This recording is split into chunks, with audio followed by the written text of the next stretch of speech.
Stories. You guys like stories? Yeah! Alright. Well, to make sure you're ready for stories, I want to make sure your listening is very strong. So I'll clap my hands, you copy with a clap.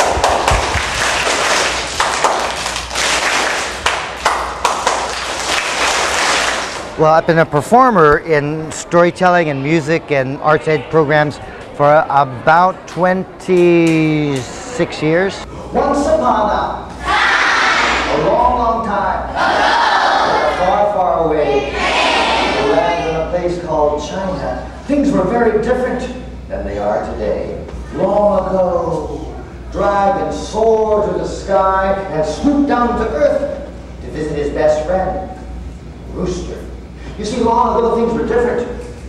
Long ago, Dragon and Rooster were best friends. And Dragon came down to earth to visit Rooster to tell him that he was invited to a party. Dragon was invited to the party, but poor Rooster was not. Rooster wanted to go, but I'm sorry, my friend. Sorry, Rooster, but the party's only for heavenly creatures like the unicorn or the phoenix bird or dragons. But tell you what, when I go to heaven, I'll mention your name. By the way, Rooster, I have nothing to wear. You see, long ago, dragons were not fancy colored dragons. No, they were rather dull and gray. The best part is having fun with kids. Underneath that too, it was about service to the community. You know, a lot of these kids here, you know, when do they get to see an Asian American performer? Or when do kids get to learn about China or Korea or Japan? So by showing the culture, having fun with it, telling stories and showing that even though it looks like it's from Asia, I'm doing it in a way where they can relate to the humor of it, or, you know, everyone relates to their parents a certain way, or an adventure that they happen to say, well, that's just like that story, that folktale. Well, so by doing that, they get to see that the world is not filled of strangers. It's really people and kids just like them. They just live in a different country.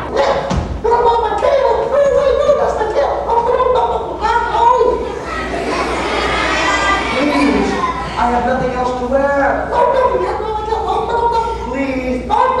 Please, pretty please, best friend. No. All right. And so he left his tail to Dragon. On what condition?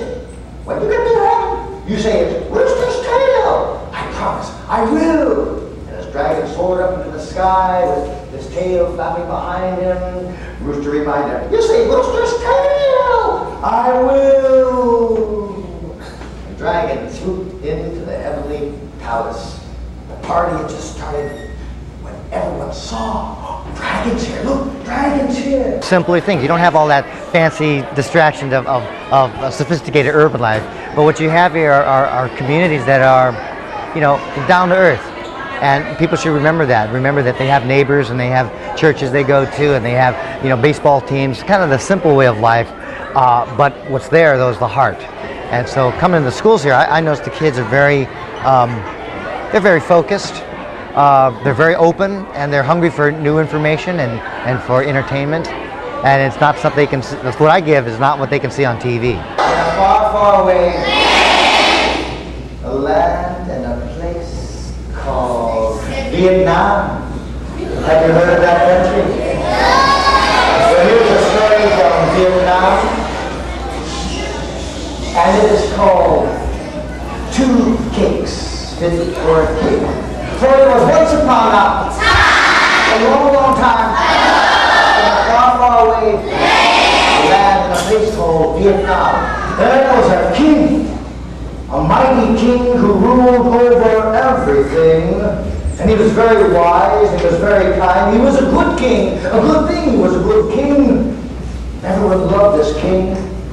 The king and queen ruled so wisely, and they had 3 sons. Now there came a time when that wise king grew old and bent. And it's time now to think about who will be my successor. One of you sons, one of my 3 boys, will grow up to be a fine young man and a fine king. And so that king watched, and in the next few years, as those boys grew older, decided you better choose. You know, it's so hard, you know, when you're a father or a mother, and you have to pick out one of your children to be the one who will carry on the traditions. It's so hard because parents love their children so much. I've come to a decision. The way I'm going to find the one who will be the next king will be the one who can choose a gift, the wisest gift, the most precious gift. And whoever can find the most precious gift, the most exciting gift, a wonderful gift to present to your mother and I, well, that will be the one who will rule this kingdom after I'm gone. Well, those three boys, they thought about this. The firstborn son, I know what I'm going to do. I'm going to travel far and wide. I'm going to travel across the great lands. I'll travel across Asia, looking everywhere. The second one said, I will look too. I will find a wonderful gift. I will travel the great seas. And the third son stepped forward and said, I'm going to, I didn't know that. For he was the youngest one. Well, he was younger. The other brothers were stronger and braver than he. They had gone into battle before. They had traveled great oceans before, and he just stayed home. We waved goodbye to his older brothers, and the older brother went off into foreign lands, traveling to the north, above Vietnam. That storytelling, folk tales, all these things can happen in their life. They can learn about these things. They can listen to them. In fact, one of the messages I tell is that, kids, when you go home, turn off that TV. Ask your parents to turn it off and talk with your parents. Ask your mom and dad to tell you a story about what it was like when they were your age. Tell them about their traditions, about their heritage, about how when they first came to America. Or tell them what it was like when your grandfather first crossed the Sabine River. It tells about that kind of freedom. It tells like down the home what it is to be an American. And so if they learn these stories and pass it on to their kids, they'll be rich at heart.